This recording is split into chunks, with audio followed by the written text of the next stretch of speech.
지난번에 설명했던 항원항체 반응 그리고 백신의 종류가 조금 더 디테일하게 잡아진 부분이 있기 때문에 그거를 여러분 개정교육 과정에 맞춰서 조금 더 추가 설명하고 오늘의 ABOC 혈액형 판정 부분과 관련된 것도 좀 설명을 하겠습니다. 지난 시간 거를 아주 빠르고 짧고 굵게 복습을 한번 해보자면 여러분의 방어작용 크게는 선천면역이랑 후천면역 두 개로 나눠지죠. 그죠? 선천면역과 후천면역. 선천면역은 하고 태어나는 면역. 그죠? 그래서 예전에는 1차 방어라는 표현을 했어. 피부가 조금 더 다른 사람보다 얇은 거보다 좀 두꺼운 게 훨씬 더 외부 공격부터 조금 더 보호를 더 받을 거고, 그 다음에 뭐 정확하게 뭐 점액 같은 액체들이 조금 더 잘 분비가 되고, 이런 점액의 점도가 좋으면 좋을수록 외부 물질이 들어왔을 때 막 가래를 만들어낸다거나 걸러내줘서 뱉어서 버려줄 수 있기 때문에 그런 걸 선천면역이라고 해요. 또한 눈물이나 침 속에도 라이조자임이라고 하는 천연 항생제가 들어있어서 세균의 세포벽을 빵꾸를 뚫어가지고 그걸 공격할 수 있게끔 해주는 형태. 그게 선천면역. 그리고 백혈구의 식균작용이나 또는 뭐가 있었냐? 염증 반응, 히스타민 같은 걸 분비해서 야 나 지금 여기 뭐 나쁜 썩을 놈들 먹고 있어. 지금 아군이 부족하니까 아군을 조금 더 많이 동반시켜줘 라고 하는 형태로 시그널을 보내는 히스타민을 분비시키는 비만세포와 같은 것들까지 염증 반응까지도 선천면역이었어. 지난주에 설명했던 거 빠르게 복습하느라고 이렇게 잡아준 거고, 그런 선천면역을 하는 과정에서 큰 포식세포. 자, 예전에는 대식세포라는 표현을 썼는데 큰 포식세포라고 하는 일종의 야 이런 새끼가 들어왔거든? 그런 새끼가 다른 곳에 또 숨겨져 있을 수 있으니까 우리 찾아서 아예 밟은 새고 뿌리를 뽑아 죽여버리자 라고 하는 항원, 일종의 항원을 표출시켜주는 항원 제세포가 얘는 선천면역입니다. 식균작용을 해주는 형태니까. 그래서 그런 항원 제세포가 얘를 이렇게 먹어서 얘 이런 거 들은 것 같아 라고 먹어서 표출을 시키죠. 그래서 지금 제가 설명하는 부분이 어디 부분이냐면 지난번에 설명해줬던 부분에 아마도 아래쪽 117쪽 부분일 거예요. 아마 117쪽 부분. 자, 그래서 항원 제세포가 야 이런 새끼가 들어왔거든. 이런 놈 지금 들어와서 내가 지금 먹어서 없애고 있긴 한데, 그죠? 이게 지금 항원 쪼가리야. 야 좀 찾아서 죽여버리자 라고 표출시키는 거죠. 항원 제세포가. 그래서 표출을 했고요. 이 정보를 누가 이제 후천면역에 해당하는 특이적 방어, 특이적 방어이기도 하고 일종의 항원 항체 반응이기도 한 이 특이적 방어 시스템이 돌아갈 거고, 이 후천면역은 다 누구에서 기여된다? 림프구들에 의해서 기여된다. 림프구들도 마찬가지 골수에서 생성된다. 두 종류의 림프구가 있다. B림프구와 T림프구 두 종류. B림프구, T림프구 모두 골수 자체에서 생성됐는데 이 T림프구는 가슴샘이라고 하는 장소가 있어야지만 이 가슴샘이라는 장소에서 성숙되다.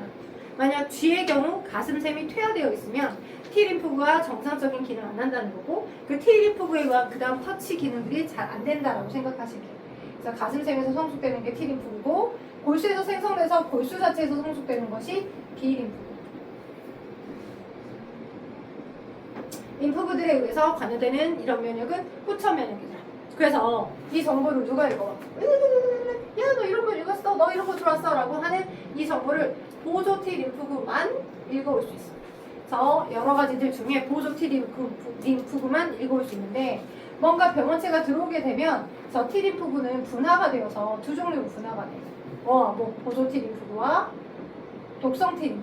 독성 T림프구는 뭔가 균들에 의해서 이제 감염된 세포나 내 몸의 정상 세포가 아닌 감염이 된 세포들이랄지, 또는 바이러스에 침투된 세포들이랄지, 또는 이 세포가 정상적인 기능을 수행하지 않고 막 세포 분열이 막 일어나서 종양처럼 분열이 막 늘어나 있는 그런 세포들을 스스로 이 독성 T림프가 출동해가지고 먹어서 없애는 역할을 수행하지 해주는 거야.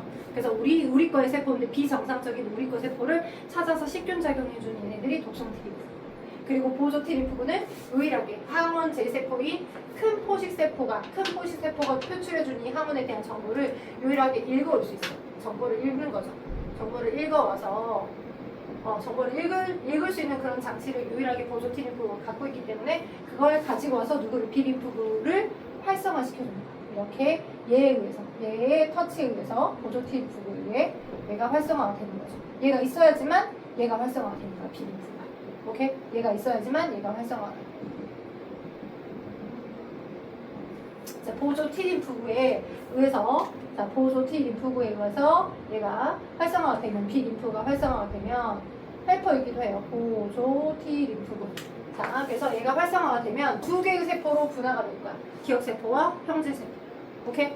그래서 기억세포는 몇 년, 몇 월, 몇 시, 언제, 어떤 단가, 어떤 단백질 조가리에 해당하는 입자가 들어왔어요. 라고 하는 정보를, 데이터를 수집해서 기억해 놓고 있는 역할과, 그 다음에 형제세포의 경우는 이 기억세포의 일부가 분화가 되어가지고 만들어진 것들인데, 하나의 형제세포에서 똑같은 기능을 수행하는 항체를 다량으로 만들고 걔를 혈액을 통해서 분비를 시킬 수 있습니다. 오케이? 그러면 여기 안에서 이렇게 생긴 항체들을 많이 만들어내거든요. 만들어낸 다음에 세포 바깥으로 분비를 시켜서 이렇게 생긴 빨간색이 항체인데 그 항체를 만들어서 세포 바깥으로 분비를 시킵니다.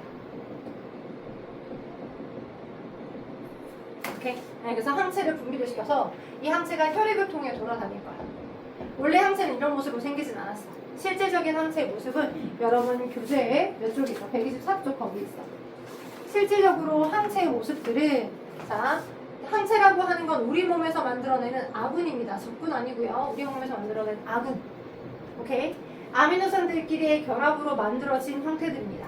그래서 공통적인 부위들은 여기 이렇게 검은색으로 표시된 여기 이 부분들이 모든 항체들마다 다 공통된 아미노산 서열을 가지고 있어요.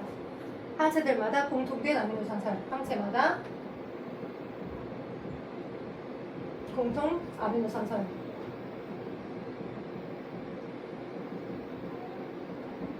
될까요? 오케이? 근데 항체들이 특정 항원에 대항한 항체들이 만들어지는 거죠. A항원이 들어오면 A항원에 딱 적합한, B항원이 들어왔다면 B항원에 적합한, C항원이 들어왔다면 C항원에 적합한 그것만 인식할 수 있는 항체가 만들어지기 때문에 이 마지막 부분, 여기 이 부분이 어떤 아미노산 순서를 배치를 시키냐에 따라서 예를 들어서 입체적으로 이런 모양의 형태들이 만들어지기도 하고, 얘는 공통인데 또 다른 형태의 또 다른 이 스텝 바이 스텝이 돌아갔다라고 하면 또 다른 형태에서는 여기는 공통인데 뭐 이런 모양의 항원을 인식하는 부분을 만들어내기도 하는 거고. 오케이? 여기마다 항원의 인식 부위가 다른 것 뿐이야. 여기에 존재하는 아미노산의 서열이 달라서. 오케이? 그래서 여기 이 파트는 항원 인식 부위인데 항원 인식 부위가 항체들마다 다 다른 아미노산 서열을 갖게 되더라고요. 모든 항체들마다 다 똑같은 부위는 여기고 공통 부위는, 불변 부위는 여기고, 그 다음에 항체들마다 서로 다양한 다른 부위들은 이쪽 부분이다 라고 보시면 돼요. 오케이? 근데 우리 몸에서 얘네들을 만들어가지고 이렇게 발현시킨다라고 보시면 될 것 같아요. 됐죠? 오케이. 한 달 동안 영상만 듣고 오셔가지고 그걸 잘 들었는지 어쩐지 모르겠지만 굉장히 당황하고 있는 눈동자 두 개가 보이고 있어요. 어쩔 수 없어요. 오빠가 노력을 해주셔야 돼요. 물론 노느라고 빠진 건 아니겠지만, 그지? 다른 거 공부하느라고 그렇겠지만 생명은 좀 추상적인 개념들을 생명적인 어떤 요소로 받아들이는 그 연습이 좀 필요하긴 하거든요. 근데 너의 경우엔 좀 많이 힘들 것 같긴 해. 그치만 노력해야 해. 승현아, 화이팅. 그죠? 걸린 거 있으면 체크해라.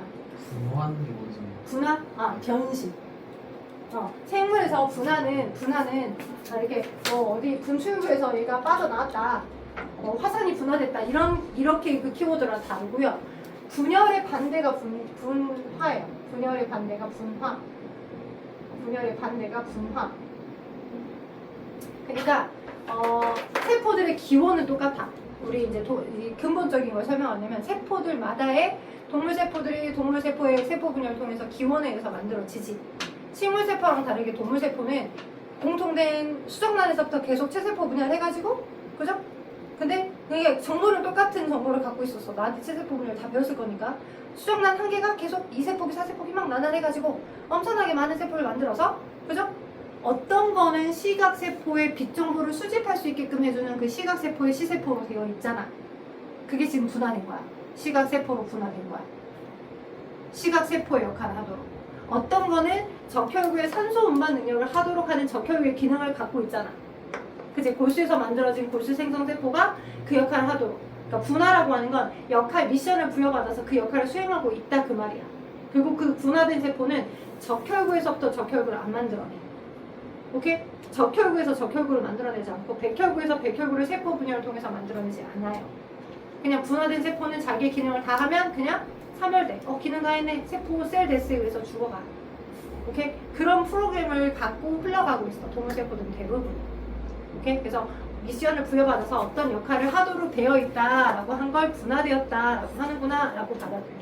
오케이? 적혈구로서 기능을 한다. 또는 뭐 백혈구로서 기능을 한다. 형질세포나 뭐 기억세포로부터 기억세포로 기능을 한다. 이렇게로 분화되었다라고 생각하시면 될 것 같아요.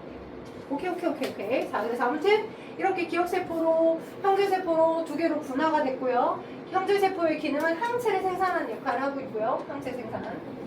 그 다음에 기억세포는 다만 뭐에 대한 정보를 기억해 놓는 거야. 뭐에 대해서? 병원체인 항원에 대한 어떤 항원이 당 몇 개 갖고 있고 단백질 몇 개 갖고 있고 항원에 대한 정보를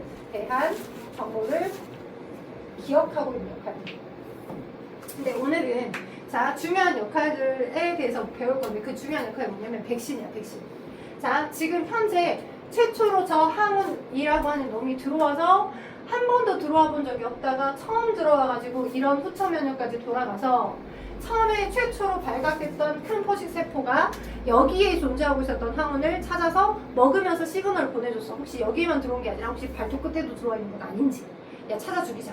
그래서 찾아 죽일 수 있게끔 항체를 만들어서 항체가 니니니니니니니니니 막 돌아다니다가 딱 걸렸어. 너 저기도 있었어. 하고서 항체들이 촥 나가서 그 숨겨져 있었던 발가락 끝에 있었던 저 똑같은 항원 저 아이를 얘를 항원 A라고 할게. 저 항원 A라는 아이를 찾아서 포집을 한 거야. 너 딱 걸렸어. 너 없는 줄 알았지만 내가 있는 줄 알았어. 딱 걸렸어. 그래서 이렇게 붙잡은 거죠. 체액을 통해 돌아다니다가 항체가 체액을 통해 돌아다니다가 이렇게 체액을 통해 돌아다니다가 얘를 포집한 거. 그걸 항원 항체 반응이라고 해. 항원 항체 반응. 항원이 얘였고 얘가 항체였고 항원 항체 반응. 항원 항체 반응. 그럼 항원 항체 반응을 하기 위해서는 누구누구가 다 기여해야 돼? 항체를 만들 때 only 얘 혼자만 항체를 만드나? 형질세포 혼자만? 형질세포 혼자만 항체를 만들 수 있나? 항체를 만드는 능력은 형질세포 혼자가 갖고 있지만 정보를 토스해주고 활성화시켜주는 이 기능까지 다 돌아가 주어야지만 본질적으로 항체가 만들어서 출동하는 거지. 그치? 오케이. 그래서 자, T림프가 관여하는 면역 시스템, 예를 들어서 독성 T림프구나 또는 보조 T림프가 만들어서 토스해주는 그 면역의 시스템을 T림프가 관여하는 면역을 우린 얘를 세포성 면역이라고 해요. T림프가 관여하는 면역을 세포성 면역. 오케이? 오케이. 자, 그리고 B림프구가 기억세포와 형질세포로 분화되어서 형질세포가 항체를 만들어서 체액을 통해 슉 돌아다니다가 저 숨겨져 있는 놈을 꼬집해서 붙잡아 주는 거잖아. 그지? 그래서 체액을 통해서 흘러다니고 있던 항체가 이제 뭐 수갑을 채워주는 형태로 작동해주는 B림프와 관여하는 면역을 우린 그걸 체액성 면역이라고 해. 뭐야? 방금 번개 친 거야? 와우. 또 그때처럼 비가 많이 오나요? 세상에. 비가 많이 오는 날 있었나요? 그때 우리 주말에 비가 많이 오는 날. 와우. 뭐 10시까지, 8시 반 이후에 보통 애들 해산시켰죠. 그때, 잘 갔어요. 그날, 와. 그날 장덕동에도 거의 어디 장덕동 자이앞인가 어딘가, 세방리체 어딘가, 막 물이 고여있어가지고, 지하주차장에 막 차들 막 튀어나오고 막, 바빴어요. 안 그랬으면 좋겠는데, 오늘도 비 오고. 여튼 이렇게. 자, 그래서, 항원항체 반응이라고 하는 전체적인 이 방향에서 세포성과 체액성 면역 두 개가 다 기여하고, 체액성 면역은 B림프구들에 의해서 작동해주는 형태들이다라고 보면 두 개가 동시에 돌아가야 본질적인 항원항체 반응이 일어날 수 있다라고 보시면 돼요. 그러면 이 항체가, 이 빨간색 항체가 이 항원을 응징하나? 그러진 않아. 얘는 수갑만 채워줘. 수사권만 있어. 쉽게 말하면. 오케이? 경찰이 너 범죄자지, 너 용의자지 하고 붙잡았어. 그래서 막 조사를 해. 근다고 해서 너 그 지역에 몇 년 가, 깜빡 몇 년 가라고 바로 형이 집행되진 않잖아요. 그죠? 자, 얘는 얘는 붙잡기만 하는 역할인 거고, 얘 자체를 제거해주는 건 주변 근처에 돌아다니고 있었던 백혈구들이나, 그죠? 백혈구나. 오케이? 백혈구들의 식균자고, 아까 큰 포식세포들이 있었죠? 큰 포식세포들, 대식세포들. 얘네들이 항체를 붙잡고 있는, 항체랑 항원을 붙잡고 있는 얘네들을 한꺼번에 포식해서 이렇게 막강하게 싸가지고 막가막에 둘러싸가지고 그래가지고 얘를 잡아들이는 겁니다. 잡아들여서 식균작용하듯이 같이 제거가 되는 거예요. 이렇게 가짜 팔을 늘려가지고 항체와 항은 둘 다를 잡아들여가지고 제거가 되는 거야. 그리고 걔네들은 사멸시켜서 다시 재사용할 쪼가리들을 우리 몸에 돌려보내서 재사용이 되는 거고, 항원은 사멸이 되는 거고, 요렇게.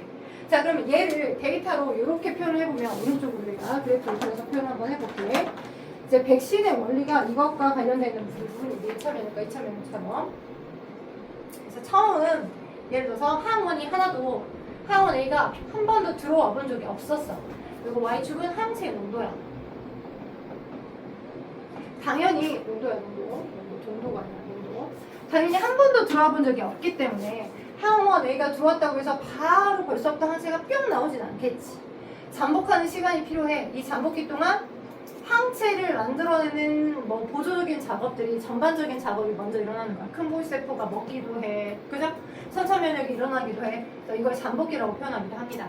그래서 이 큰 대시세포가, 큰 포유세포가 이런 쪼가리 먹었어라고 표출을 시켜주면 그때부터 이제 형제세포 어쩌시고 저쩌시고 돌아가서 항체를 만들면 이렇게 될 거고, 이 붙잡고 있는 출동한 항체가 얘를 붙잡을 거니까 항원항체 반응에 의해서 같이 제거가 될 거죠. 오케이? 그리고 똑같은 놈이, 바보 같은 똑같은 놈이 나중에나 한번 또 들어왔다라고 하자. 그러면 항원 A가 1차 침입, 2차 침입 또 들어온 거죠. 오케이? 그러게 되면 이 처음에 면역하는 과정에서 우리 뭘 만들고 항체를 생산시켰어? 당연히 항체의 농도가 올라갔다라고 하는 건 동시에 항상 기억세포도 같이 만들어졌다는 거 똑같아. 항상 기억세포 먼저 만들고 형제세포 만들면서 항체를 분비를 시키는 겁니다. 그래서 항체가 만들어졌다라고 하는 건 기억세포가 만들어진 거고, 이 기억세포가 사멸되지 않았다라고 한다면 똑같은 놈이 또 들어왔을 때 기억세포에서부터 먼저 확인하는 거야. 이런 돼질 거. 나 니 알아야. 너 또 들어와야. 바보냐 하고서 기억세포가 빠르게 다수의 기억세포와, 오케이? 다수의 기억세포와 일부의 형제세포로, 이 기억세포 일부가 빠르게 형제세포로 분화돼. 첫 번째 들어왔을 때보다 훨씬 더 많이 만들어져. 그렇기 때문에 훨씬 더 많은 항체를 만들어서 뿌리기 때문에 이렇게 바로 피크로 항체들이 많이 만들어지고 이렇게 완만해지는 거야. 당연히 항원항체 반응을 빠르게 했겠지. 그러니 나는 콧물만 한번 찍 흘리고 지나가는 것처럼 되는 거지. 목 한 번만 칼칼하는데 뭐 지나간 거지. 이렇게 병원체. 그게 2차 면역이야. 여기서부터 여기까지 첫 번째 들어왔을 때 이 면역은 1차 면역이고, 이 1차 면역을 이용해서 찐따찐뚱뱅이 어떤 기억세포를 제대로 만들어 두었을 때 우리 몸이 똑같은 놈이 또 들어왔을 때 빠르게 대처할 수 있겠죠. 그래서 1차 면역이라는 걸 이용해서 내 몸이 예방될 수 있게끔 이용해준 형태로 뭔가를 주입해주는 게 그게 백신이라고. 예방의 목적. 찐통배기가 들어오기 전에 뭔가를 이용해서 내 몸에서 그 특정 병원균에 대한 기억세포를 만들어주게끔 하는 것. 그게 면역입니다. 그게 백신이에요. 그런 걸 투여해주는 물질을 백신이라고 해요. 됐죠? 오케이? 자, 그게 이제 여러분 지난 시간에 설명해줬던 124쪽의 앞에 전반부, 125쪽의 아래 후반부 백신의 작용 원리와 종류에 대한 설명을 한 거고요. 그래서 지난번에는 살짝 거기를 페이지를 보진 않고 빠른 속도로 설명했던 거고, 자, 126쪽 넘겨봐. 그렇다면 백신의 종류에서 거기 한번 가볼게, 설명. 자, 예전에는 백신의 종류가 그냥 그래 모두 다 기억세포를 만들어낼 수 있는 것들이면 다 퉁쳐서 싹 다 백신이야 라고 표현을 했는데, 우리가 워낙 많은 병원체에 감염이 되다 보니 그것들을 이용해서 예방의 목적으로 만들어주는 백신도 좀 더 다양하더라는 거야. 오케이? 우리가 코로나를 경험하면서 그 전까지 이용하지 않았던 다른 형태의 백신을 주사를 맞아본 적이 있어. 여러분은 RNA를 주사를 직접 맞은 거야. 코로나, 화이자. 네, 또 백신의 이름이 뭐였지? 기억도 안 나는데. 화이자랑 또 뭐 있었나요? 한참 화이자가 나쁘다는 놈, 화이자가 낫다는 놈, 이런 거 있었잖아요. 코로나 때. 그 백신은 mRNA 백신이야. mRNA 백신. 좀 백신의 종류가 다양해져서, 그래서 여기 여러분의 개정교육 과정에 백신의 종류들을 구분을 해보고, 그 백신들이 왜 이런 백신의 종류들의 차이가 있는지를 구분을 지어서 기억을 하도록 추가적인 내용이 들어갔다 보니까 한번 설명을 좀 해줘볼게. 일단 크게는 약독화 세균 백신하고 불활성화 백신, 다른 말로 사백신, 디진 백신, 죽을 사약, 얘를 다루면 여러분 책에서는 불활성화 백신이라고 해요. 불활성화 백신. 크게는 4개로 나누는데 불활성화 백신하고 약독화 생백신 요거 나눠. 예전에 그 천연두라고 하는 그 종두법 아마 그 뭐야 국어 시간에 뭐 비문학 읽어보다 보면 좀 읽었을 건데 막 종두법이라고 해서 뭐 사람의 몸에 조선시대 때 막 이렇게 막 습지나 습톱처럼 막 많이 나 있는 형태들이 있었어.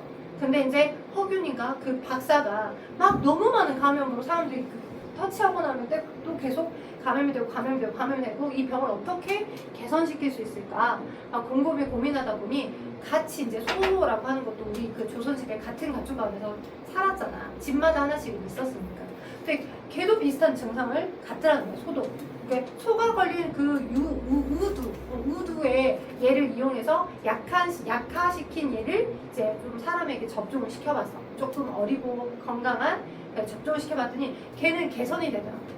그걸 이용해서 우리가 지금 이용한 이 방법과 같은 비슷한 걸 이용한 거야. 그게 1차 면역을 먼저 일으켜줘서 2차 면역 때 개선될 수 있도록 한 거지.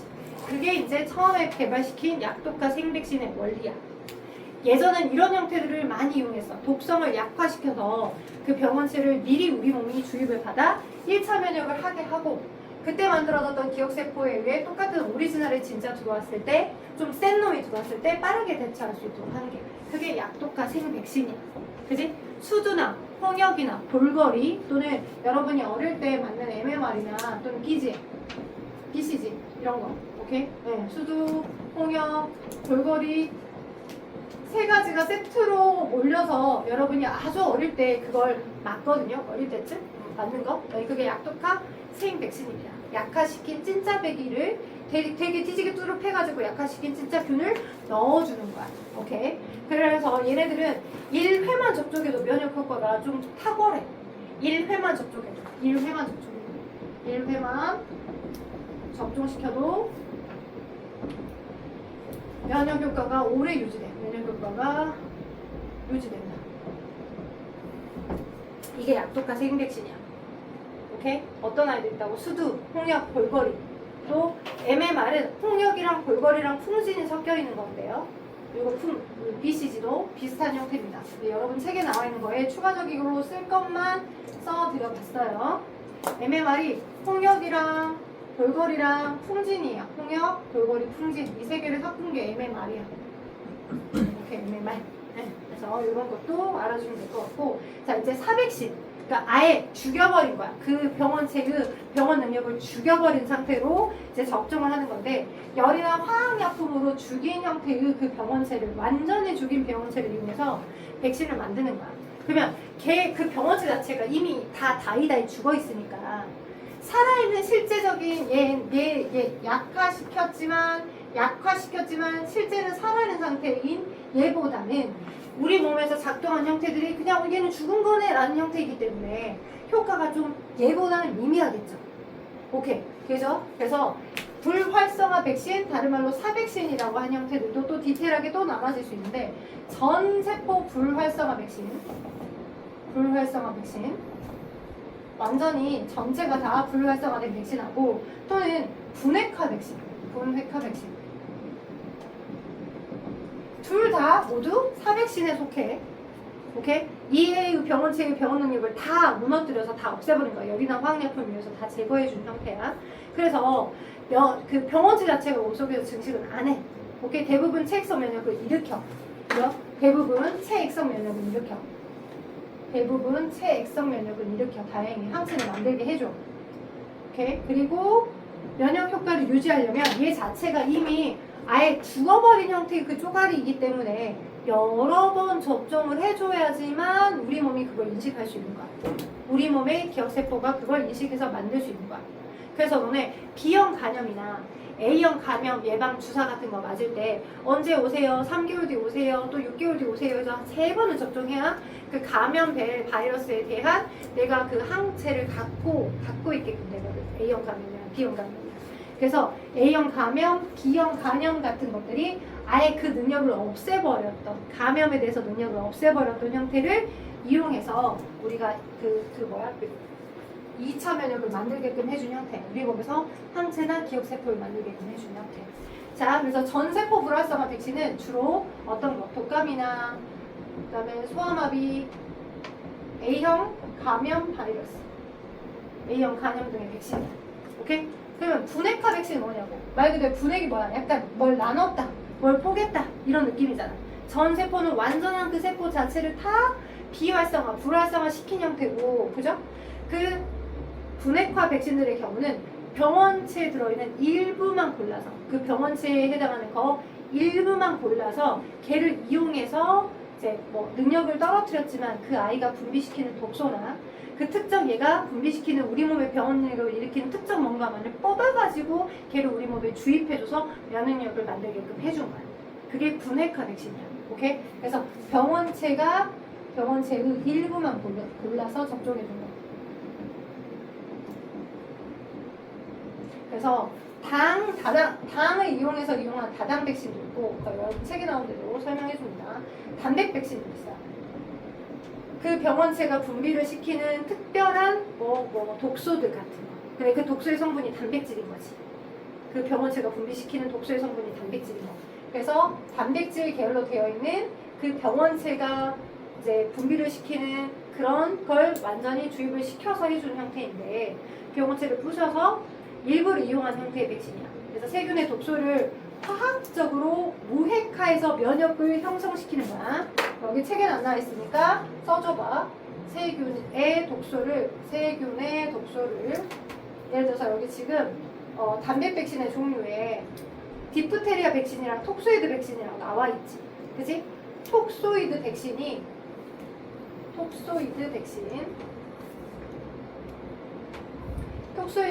어떤 형태냐면 세균의 독소를 화학적으로 무핵화해서 면역 능력을 획득하게 하는 거야. 세균의 독소. 그러니까 세균이 독소를 분비하는데 세균을 다 한꺼번에 쏙 준 게 아니라 세균들이 분비하는 이 죽은 세균이 분비시킨 세균의 독소를 무핵화해서 효과적으로 화학적으로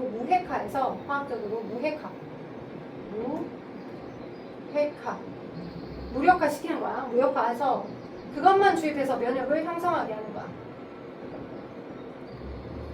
톡소이드 백신의 대표적인 종류는 여러분들 책에 나와 있는 것처럼 파상풍 그리고 디프테리아가 이런 단백 백신이면서 톡소이드 백신. 오케이? 파상풍과 디프테리아. 대신해서 또 디테일을 구분하라고 할까봐, 그지? 백신의 종류를 구분하라고 할까봐 설명을 해줄 수밖에 없고요. 그 다음 또 어떤 특정 병원체가 분비시키는, 예를 들어서 그 특정 병원체가 가지고 있는 긴 사슬의 다당 사슬이 있대요. 그 다당 사슬의 단백질을 결합해서 면역 효과를 높여준 형태로 만들어낸 백신이 분해카 백신 중에 다당 백신이에요. 오케이? 여러분 책에 나온 걸 그대로 읽었어요, 제가. 병원체를 이루고 있는 긴 사슬의 다당인데, 제가 조금 더 조사를 해봤더니 세균 껍질에 특정 세균들만이 가지는 다당 성분이 있어. 세균들마다 세균이 종류가 여러 개가 있겠잖아. 왜냐면 특정 세균에 대항한 디테일한 백신을 우리가 만든 거니까. 그래서 세균들 하나하나들을 연구해다 봤더니 세균들마다 세균들이 가지는 보유한 뭐가 있어? 다당 캡슐 다당인데, 다당류 성분 중에 하나인데 여러 다당 덩어리가 좀 많이 존재하는 캡슐 다당이 있어. 그래서 그 캡슐 다당의 면역의 효과를 높이기 위해서 일부 단백질을 부착하여 다당에 일부 단백질을 부착해서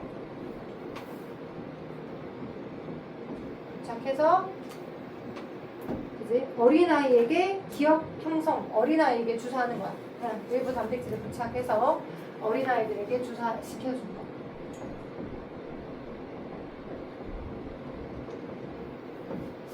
그런 형태의 분해카 백신의 다당 백신도 있어요. 그런 다당 백신에 여기 수막구균 있죠? 수막구균.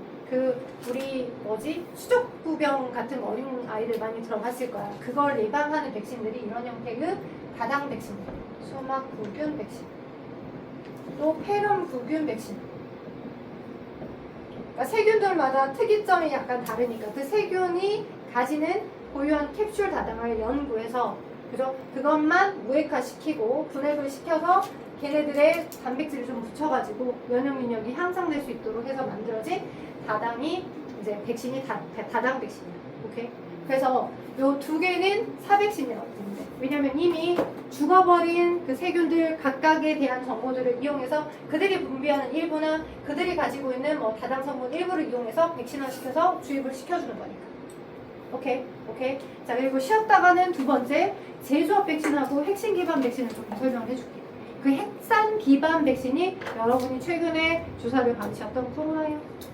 자, 그러면 이제 마지막으로 두 개가 남아있습니다. 자, 근데 봐봐. 우리가 백신의 종류가 이렇게 다 다르니까 백신들마다 차이가 나는 부분들을 꼭 기억하셔야 되는데, 약독가 생백신보다 사백신이 아예 얘를 죽인 상태 거를 접종해주기 때문에 이제 생명체의 능력 자체는 없잖아. 그 일부만 들어오는 상태니까. 그래서 한 번의 백신, 한 번의 어떤 접종으로 효과를 나타내진 않아. 여러 번 자꾸 접종해줘야 되는 특성을 갖고 있는 건 불활성화 백신이야. 사백신. 오케이? 오케이? 그래서 독성을 되게 약화시켰기 때문에 그런 거고, 약독가 생백신은 상대적으로 한 번의 접종으로도 드라마틱한 효과를 보일 수 있는 형태의 특징을 갖고 있다는 걸 알고 계시면 좋을 것 같아요. 그 다음 이제 제조합 백신하고 핵산 백신이 있어요. 얘네들과 또 다른 카테고리에 제조합 백신, 그 다음에 핵산 백신.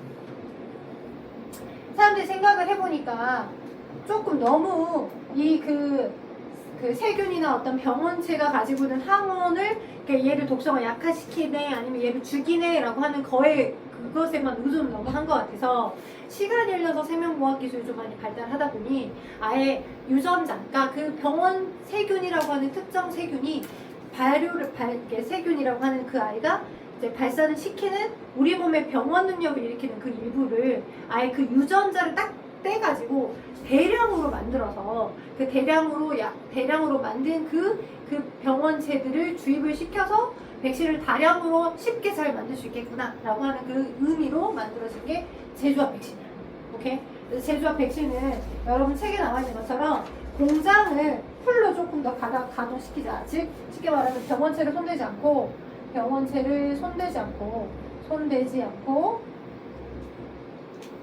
공장, 뭐 효소나 여기서 말하는 공장이라는 건 뭐 대장균일 수도 있고 효모일 수도 있고 또는 곤충 세포일 수도 있고, 이런 공장들을 이용해서 깨끗하게 항원만 대량 생산시키는 거야.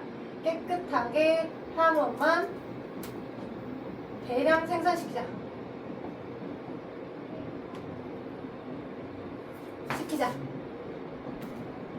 그래서 시키자. 그 동기를 가지고 만들어진 게 제조합 백신입니다. 어떻게 제조합을 할 수 있냐면 여러 등등등의 이제 뭐 유전이 조금 연구가 된다거나 하면 그런 걸 이해를 할 수 있는데, 먼저 그 제조합 백신에서 만들어진 그 백신의 종류를 먼저 설명을 하고, 그지? 거기 보시면 장티푸스라고 나와 있죠. 제조합 백신에 장티푸스뿐만 아니라 요즘은 그 자궁경부, 여성들 같은 경우에 자궁경부가 월경을 계속 매달 하기 때문에 거기에 이제 균들이 들어와서 바이러스가 들어와서 암이 생기는 경우를 우리는 자궁경부암이라고 해요. 그걸 일으키는 그 특정 90% 이상의 바이러스가 있어. 그래서 그걸 연구를 해가지고 그것에 대해서 백신화시킨 만들어진 게 제조합 백신이야. 그 바이러스가 유독 발현시키는 그 항원만 대량으로 생산을 해내서 그 항원을 주입을 받아가지고 생명공학 기술을 이용해서 항원을 대량으로 만들었고, 그 항원을 주입을 시켜주면서 만들게끔 해준 게 자궁경부암 백신.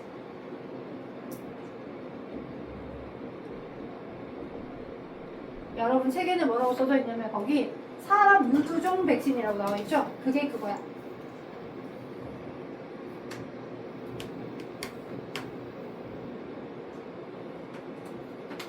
오케이. 그리고 또 뭐가 나와 있어?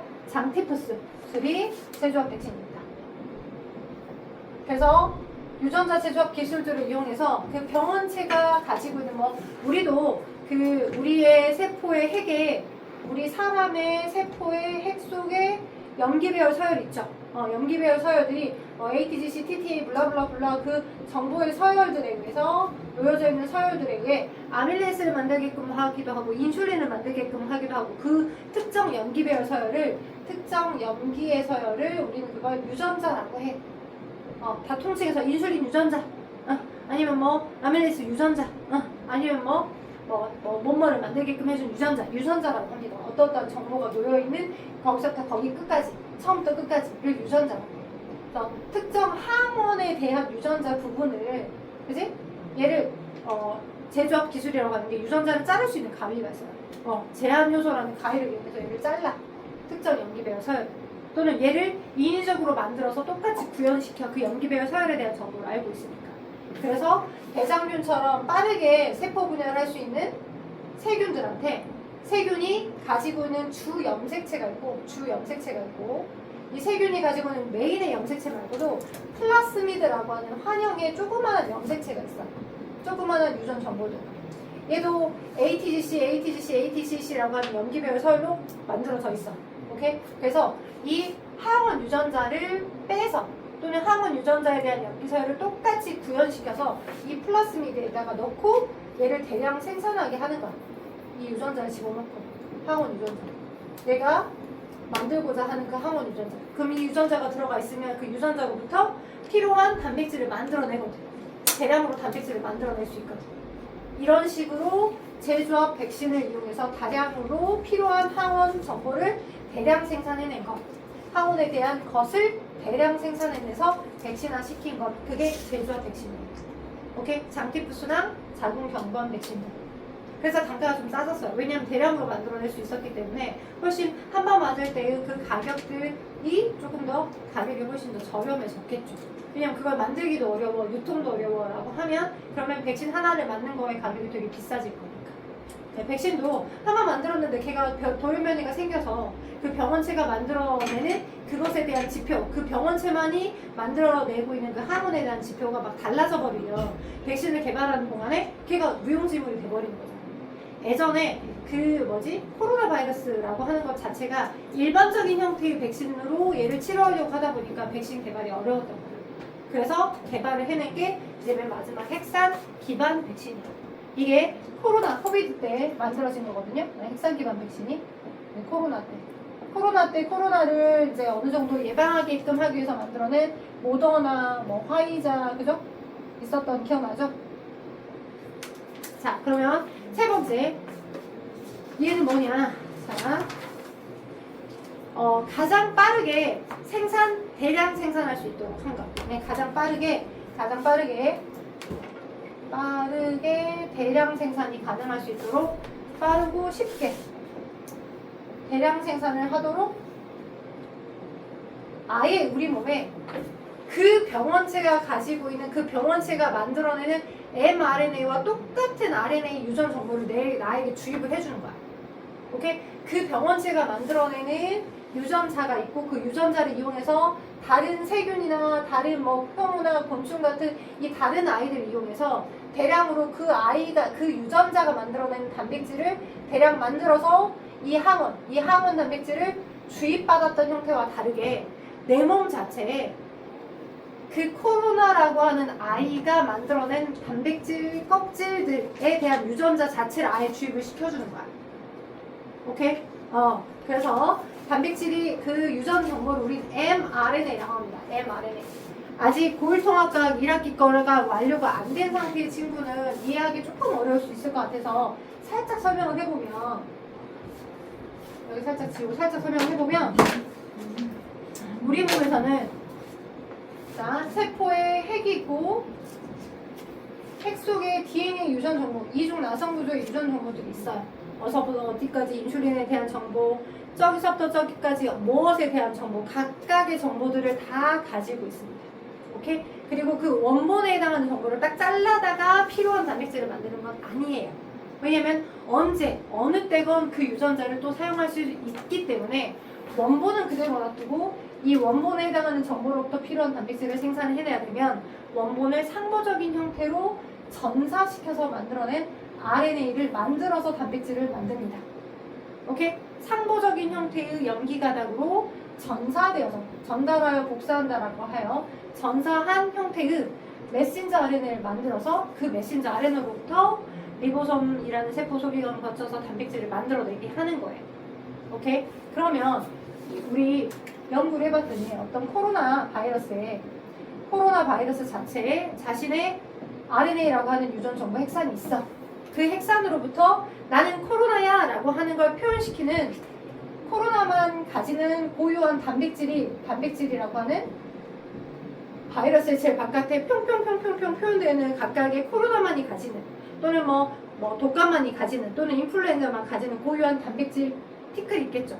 당연히 이 단백질도 이 RNA 정보에 의해서 만들어졌을 거야. 오케이? 그래서 얘를 연구를 해. 코로나를 막 연구를 해.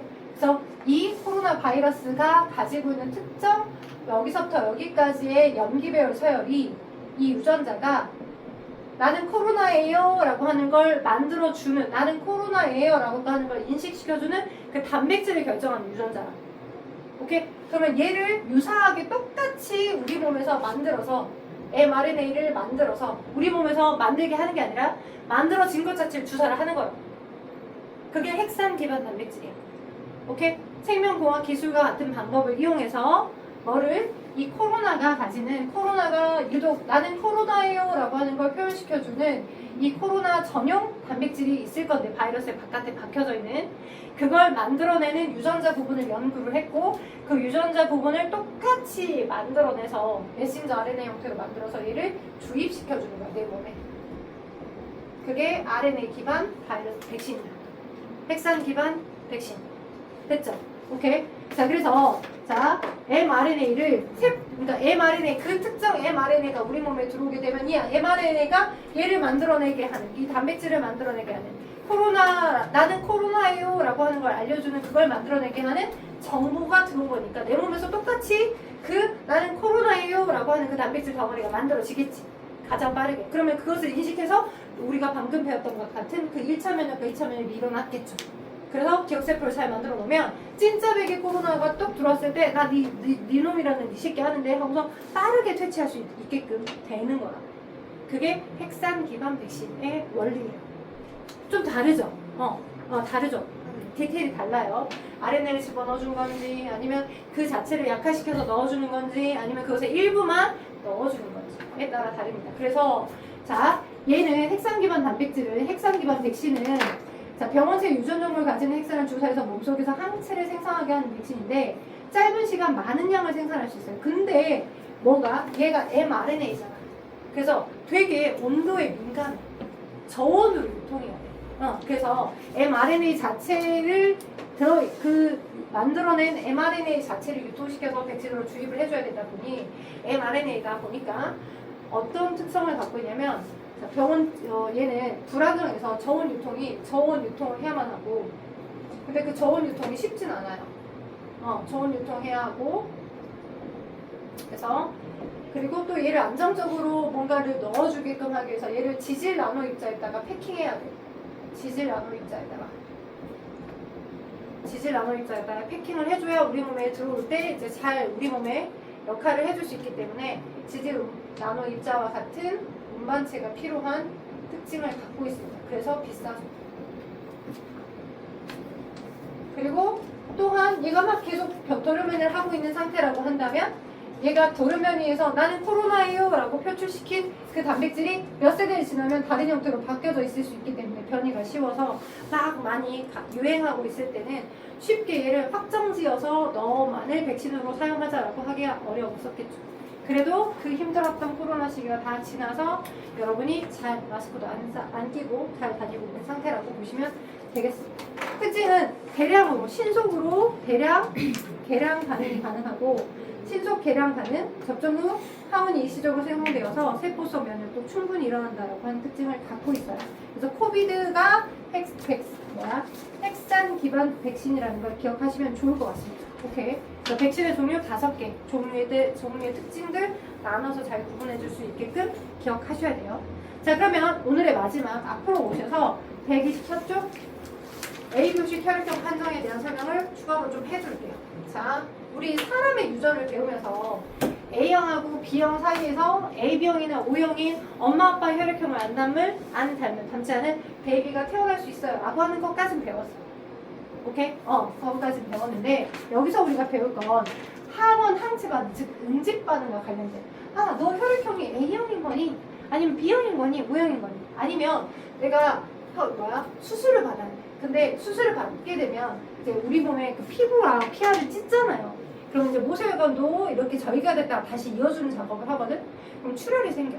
그럼 그 출혈이 생기는 동안에 계속 혈압이, 그러니까 혈액이 순환하지 않기 때문에 심장도 과부하가 걸리고 뇌세포에도 필요한 적혈구가 빨리빨리 공급을 안 되면 그럼 이제 뇌사가 빠질 수가 있기 때문에 원활하게 어느 정도 출혈이 일어나는 수술을 하고 있다라고 하더라도 계속 혈액을 공급받아줘요. 가장 기본은 나의 혈액형과 똑같은 혈액형의 피를 피 봉지에다가 해가지고 이렇게 막 쥐어짜줘서 공급을 받는 게 제일 중요하긴 해요. 근데 같은 혈액형을 찾지 못했을 경우 소량 수혈이라도 받아야 돼요. 그래서 이렇게 수혈을 시켜주는 그 원리가 어떤 원리를 가진 채로 혈액형들끼리 수혈을 받을 수 있는지를 좀 정리해서 알려드릴까 합니다. 그게 이제 두 번째에 해당하는 A교식 혈액형과 관련되어 있습니다. 자, 먼저 A 유전자와 B 유전자와 O 유전자 세 개 유전자가 있는 건 알죠? 혈액형을 결정해주는 유전자에는 A 유전자, B 유전자, O 유전자 세 개 유전자를 가지고 있습니다. 물론 한 명 한 명이 세 개 유전자를 한꺼번에 갖고 있진 않아요. 엄마로부터 받은 거 하나, 아빠로부터 받은 거 하나. 그래서 A형이다 라고 얘기해주는 거 엄마 아빠로부터 A 유전자나 또는 O 유전자를 물려받았을 경우에 A형이겠죠. 이렇게 유전적으로 갖고 있는 경우에는 적혈구에 A타입의 당 단백질이 발현이 됩니다. 네, A타입의 당 단백질. A타입의 당 단백질. 이 A타입의 당 단백질을 우리 뭐라고 하냐면 A에 해당하는 응집원. 적혈구에 응집원이 있다. A라고 하는 응집원을 갖고 있다. A라는 응집원을 갖고 있다. 응집원 A를 갖고 있다라고 표현한다고.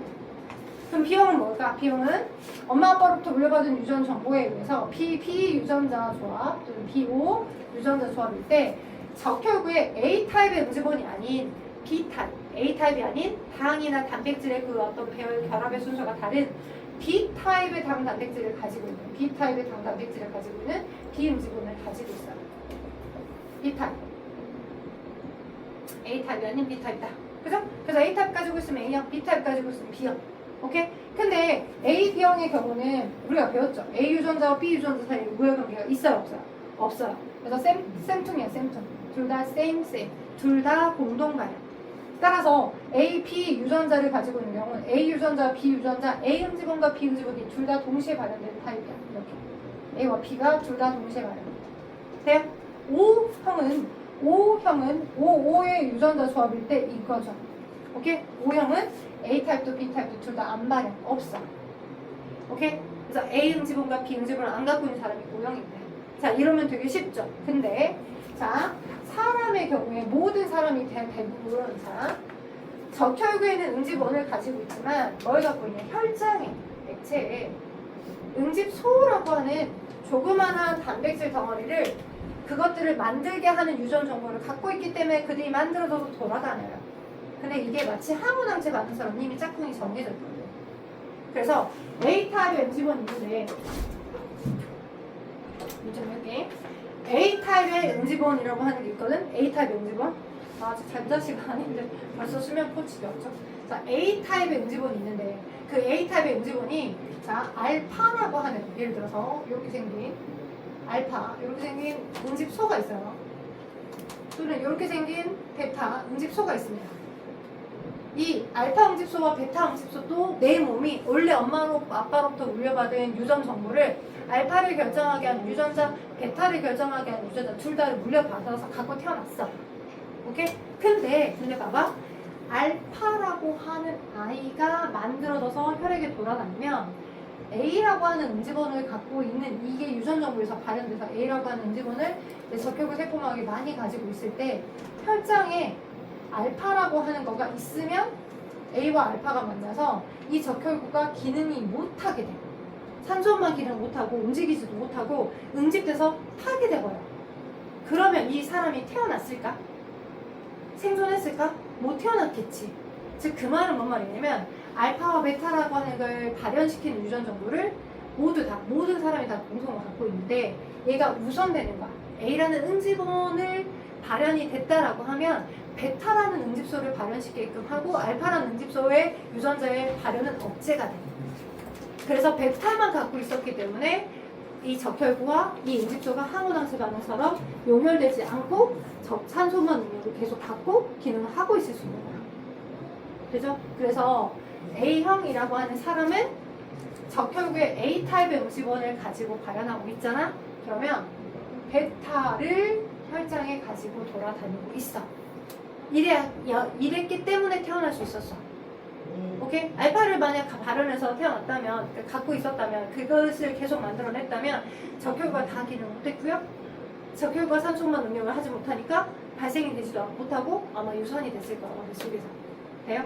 마찬가지로 B라고 하는 사람은 정상적으로 이 베타라고 하는 걸 갖고 있고 발현해버렸다라고 많이 태어났다고. 그래서 엇갈려서 알파를 갖고 있다고. 그래서 AB형은 어떠겠어? AB 둘 다 있으니까 알파, 베타를 둘 다 억제시키죠. 유전 정보를. 그래서 둘 다 안 갖고 있어요. 네? O형은 어떨까요? O형은 굳이 억제시킬 필요가 없어요. 그래서 알파, 베타 둘 다를 다 발현해서 갖고 있습니다. 되겠어요? 알파와 베타. 됐죠? 이걸 잘 기억해 두시면 좋을 것 같아요. 정상적인 A형 사람의 몸에는 응집원 A와 베타라는 응집소, B형과 알파라는 응집소. AB형은 아무것도 안 갖고 있고 O형은 뭘 갖고 있어? 알파, 베타 둘 다를 갖고 있어. 오케이? 오케이? 자, 그렇다면 자, 같은 혈액형끼리 혈액을 주거니 받거니 하는 게 가장 기본이야. 동일한 혈액형끼리 혈액을 주거니 받거니 하는 게 가장 기본인데, 근데 만약에 동일한 혈액형을 찾으려 찾을 수 없어서 나는 수술을 해야 되는 거야. 그럴 경우 소량이라도 주로 무엇을 메인의 목적으로 공급을 받는 거냐면 적혈구를 공급받는 거야. 왜냐하면 혈액의 거의 대부분은 적혈구야. 여러분 중학교 때 배웠을 거야. 피 성분들 받아서 피를 빠르게 막 원심 분리시키잖아. 그 원심 분리시키면 아래쪽에 혈구 성분, 위에가 혈장 성분으로 맑게 뜰 거야. 그리고 이 혈구, 아래 깔아앉아 있는 혈구의 90% 이상이 다 적혈구야. 여러분 몸에 450만 개, 보통 여성의 몸에 450만 개, 1세제곱미터의 혈액의 부피당 450만 개 정도의 적혈구 갖고 있어요. 근육이 좀 더 발달한 남자의 경우는 500만 개 정도, 혈액 이만큼의 부피 안에 500 정도, 500만 개, 500개가 아니라 500만 개. 엄청나게 많은 적혈구를 갖고 있고, 그 많은 적혈구가 다 최대한의 산소를 많이 운반해서 산소를 퍼주고 또 운반해오고 퍼주고 운반해오는 역할을 되게 중심적으로 되게 중요하게 하고 있다고. 그래서 피를 수혈받는다라고 하는 건 다량의 많은 적혈구를 빨리 공급받는 것과 같은 역할이야. 그 역할이 되게 중요하다 이거야. 오케이? 그래서 적혈구를 어떻게 하냐?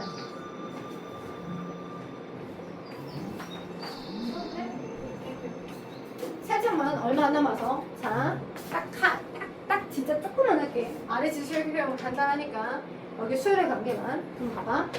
여러분이 환자야, 환자. 우리 머리 잠깐 굴려야 돼, 환자. 그러니까 수술받을 환자야. 그지? 수술받은 환자에게 필요한 건 누구? 적혈구. 그죠? 그러니까 피 봉다리에 거의 대부분 들어있는 게 적혈구야. 근데 내 몸에 기본적으로 많이 존재하는 그 피와 똑같은 양만큼을 한꺼번에 받지는 않겠지. 조금씩 공급받을 거야. 근데 그 조금씩 공급받는 그 피 봉지 안에도 대부분 많이 들어있는 게 적혈구라고. 그쵸? 그래서 혈액형이 똑같으면 상관없어. 내 혈액형이 다를 경우. 내가 예를 들어서 AB형이야. 알파, 베타를 둘 다 대부분 갖고 있어. A 거에 적혈구 받을 수 있을까? 내가 AB형이거든? 대부분 내가 피가 대부분 양이 많고 피 봉다리에 조그만한 A 거에 적혈구를 갖고 있고, 그죠? 적혈구뿐만 아니라 응집소도 갖고 있잖아. 그지? 내가 AB형이야. A 거에 피 받을 수 있을까? 있어. 왜? 내가 AB형이잖아. 알파, 베타가 없거든. 알파, 베타가 없어. 그지? B 거도 받을 수 있어. 알파, 베타가 없어. 오케이? 오케이? 오케이? 오케이? 오케이? 자, 그럼 내가 수혈해주는 사람이야. 환자가 아니라 수혈해주는 사람. O형. 그죠? 내가 O형이거든? AB가 없어. 알파, 베타는 갖고 있어. 근데 이 알파, 베타의 개수보다 더 중요한 게 뭐라고? 적혈구의 개수야. 근데 O형은 A라는 응집원도 B라는 응집원도 다 없어. 그죠? 이 O형의 피를 A형에게 줄 수 있을까? 줄 수 있어. 있어. 왜? O형 거의 적혈구가 그 사람의 몸에 가서 항온항체 반응을 안 하거든. 그래서 메인으로 여러분이 기억할 거 뭐냐면 주는 사람. 자, 헷갈려. 왜 양쪽 두 개를 생각하려다 보니 헷갈릴 수 있으니까 딱 정해줄게. 주는 사람의 응집원이라고 하는 게 적혀있고요. 주는 사람의 응집원이 그 약을 많이 주진 않을 거야. 피 봉다리 조금만 주긴 할 건데 소량 수혈이니까. 주는 사람의 응집원이 받는 환자 입장에서 항원항체 반응을 하면 안 돼. 주는 사람의 응집원이 일종의 도시락이야. 폭탄이야. 그지? 내가 이 사람한테 좋은 역할을 하라고 나의 뭘 줬어? 적혈구를 조금이라도 그 피 봉다리 안에 들어있던 많은 양의 적혈구를 줬어. 근데 그 적혈구가 이 사람이 원래 가지고 있는 응집소들과 만나서 항원항체 반응하면 혈관을 막히게끔 하는 거야. 적혈구가 서로 뭉쳐가지고 이 적혈구랑 응집소들이 뭉쳐가지고 막 피딱지가 터지고 혈관을 막히게 해서 오히려 2차적으로 사고가 생기고 오히려 사고가. 그래서 여러분이 꼭 기억할 건 주는 사람의 응집원이 받는 사람, 환자 받는 사람의 응집소랑 항원항체 반응하지 않을 것. 그게 수혈의 기본 원칙입니다. 여러분 책에 보시면 수혈의 원리에서가 나와 있으면 좋은데 오른쪽 아래 나와 있거든요. 125쪽 오른쪽 아래.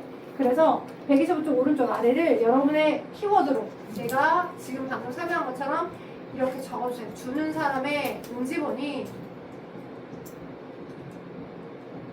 응집원을 다른 말로 적혈구라 하니까 받는 사람, 환자죠. 받는 사람의 응집소랑 항원항체 반응하지 않을 것. 항원항체 반응하지 않을 것. 이것만 기억하시면 기본적인 수혈의 어떤 관계는 다 풀립니다. 자, A형의 P, B형에게 줄 수 있을까요?